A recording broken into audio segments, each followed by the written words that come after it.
इतना भइले के बाद काहे लिया कैले होके? ए पतोइया तन खाना देबे। खाना? हम तार नौकर है। हमार बाप 10 लाख दहेज दिले बाना, तनी के बाप के नौकर नहीं, तनी खाना बना के दी हूँ।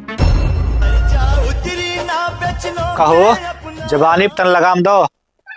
बाबूजी ने कुछ बोलता बता, तू कुछ बोल दूर रहा है।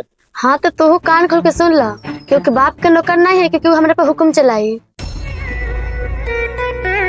जब हमारे सामने ते हमारे बाबूजी को उल्टा सीधा बोलते ले तो पीठ पीछे क्या कर सकबे? चल हम घर में नहीं रहे, चल निकल। भलाई तारे इतने में बा कि हमके हमारे घरे इज्जत से पहुंचा दो। हाँ तो चल, जैसे बाले वैसे घर जीवेते हैं। आज तू बोलिए हमार मत, चल मुंह उठा के चली आओ तोरी नहीं हरे में।